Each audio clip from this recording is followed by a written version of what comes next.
Hello बच्चों, good afternoon, अस्सलाम वालेकुम एवरीवन। कैसे आप सब? आई होप आप सब घर पर अच्छे से होंगे। तो मैं आपका वेलकम करती हूँ अपनी हिंदी क्लास में। तो हम आपकी बुक अंकुश हिंदी पाठमाला भाग 3 पढ़ रहे हैं।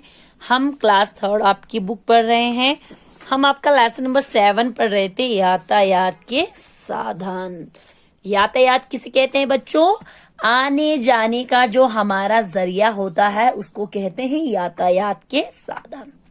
ठीक है, आवागमन के साधन, आवागमन भी कहते हैं और आने जाने का साधन भी कहते हैं। ठीक है, तो बच्चों ये लेसन हमने आधा पढ़ा है और आज थोड़ा है वो हम आज पढ़ेंगे और आज हमारा लेसन कंप्लीट हो जाएगा। तो बच्चों इस लेसन को एक बार फिर से मैं समझा देती हूँ आपको। बच्चों लेसन में है कि जो इंसान है वो उनका स्वभाव, उनका जो नेचर है वो हमेशा जो है चलने का होता है। वह अपने जीवन में ना जाने, मतलब इंसान हम लोग जो है अपनी जीवन में बहुत सारी यात्राएं करते हैं। उसके लिए उसे सवारी की जरूरत पड़ती है। काश हम सोचते थे ना हमारे पास गाड़ी हो, साइकिल हो, बाइक हो, है ना, सोचते हैं, लेकिन हमारे पास नहीं होने के कारण हम लोग पैदल ही चलते हैं। लेकिन वह कितना पैदल चल सकता है इंसान, वह पैदल कितना चल सकता है, कितना चलेगा आप खुद बताओ। इतनी दूर जाने के लिए हमें कोई ना कोई साधन जरूर चाहिए। उन्हीं साधनों को हम यातायात का साधन कहते हैं, जैसे गाड़ी, बैल, घोड़ा, बस, ट्रक, बाइक, इन सभी साधनों को हम यातायात के साधन कहते हैं। तो शुरू में बहुत ज्यादा सवारी नहीं थी तो लोग हाथ पे अधिकतर ज्यादातर पैदल चलते थे। कुछ लोगों के पास हाथी था, घोड़ा, खच्चर, तो उन्होंने उसको ही जो है अपनी सवारी बनाकर उस पर चलते थे। कुछ लोगों के पास घोड़ा गाड़ी होता था तो उस पे चलते थे। लेकिन गांव वालों का फेवरेट सवारी था बैलगाड़ी। वो इस पर बैठ के, उनका प्रिय यानी कि सबसे प्यारा सवारी होता था बैलगाड़ी। उस पर बैठ के वो यातायात यानी कि सफर करते थे, बहुत दूर का सफर तय करते थे। आज से लगभग 200 वर्ष पहले जो है रेलगाड़ी का आविष्कार यानी कि उसकी खोज हुई थी। उस जमाने में भाप के इंजन जो है उसमें लगे होते थे। बाद में डीजल और बिजली के इंजन आए, उसके बाद जो है रेलगाड़ी जो है उनके द्वारा चलने लगी। आज हमारा देश आगे बढ़ते बढ़ते मेट्रो रेल, बुलेट रेल के युग में यानी कि जमाने में आ गया है। मेट्रो ट्रेन जो है वो दिल्ली, मुंबई जैसे बड़े बड़े महानगरों की सबसे प्रमुख यानी कि सबसे खास उनकी ये सवारी, उस पर बैठना वो ज्यादा पसंद करते क्योंकि उनका समय बच जाता है। अगर वो लोग गाड़ी या बस, अपनी कार से जाएंगे तो उन्हें ट्रैफिक में फंसना पड़ता है। इतना ट्रैफिक होता है तो उनमें वो फंस जाते, तो वो टाइम पे जो है अपनी जगह पर जहां उनको जाना है वहां नहीं पहुंच पाते। इसलिए उनका सबसे फेवरेट है मेट्रो। तेज भी चलती है, साफ सुथरी भी होती है और सुविधाजनक यानी कि आरामदायक भी होती है। हमारे देश में बुलेट ट्रेन भी शुरू होने वाली है। हमारे भारत देश में जल्द ही जो है बुलेट ट्रेन शुरू होने वाली।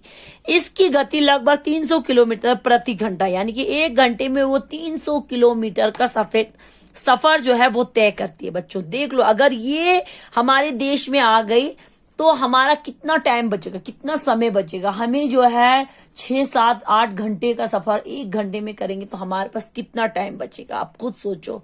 आने वाले में समय में लोग उसको बहुत ज्यादा पसंद करेंगे। दुनिया के दूसरे देशों में बुलेट ट्रेन कब से शुरू हो चुकी है।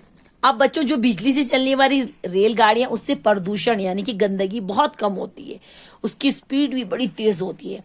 अब आने जाने के लिए सड़क यातायात भी काफी महत्व है।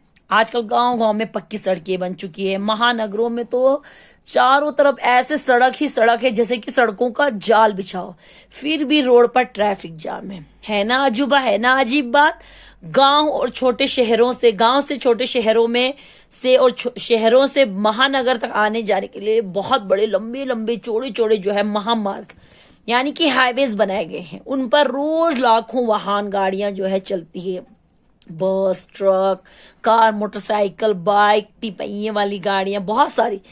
आज ज्यादातर लोग पैदल नहीं चलते हैं, लोग बस, कार, साइकिल आदि पर चढ़कर जो है अपने सफर करते, अपनी यात्रा करते। आजकल बच्चों को कितनी फैसिलिटी, स्कूल बस जो है उनको घर पर लेने आती है और घर से ले जाकर स्कूल छोड़ती है, स्कूल से ले जाकर उनको घर छोड़ती है।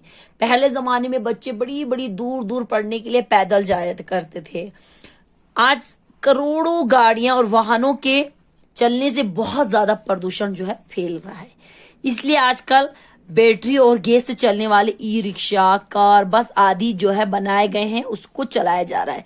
ये सड़कों पर ज्यादा धुआं नहीं छोड़ती, जिसके कारण प्रदूषण जो है थोड़ा कम हो रहा है। लेकिन बहुत सारी गाड़ियां ऐसी है जो पेट्रोल डीजल से चलती है, तो उसके धुएं से चारों तरफ प्रदूषण ही प्रदूषण फैल रहा है, गंदगी गंदगी, एयर पोल्यूशन हो रहा है।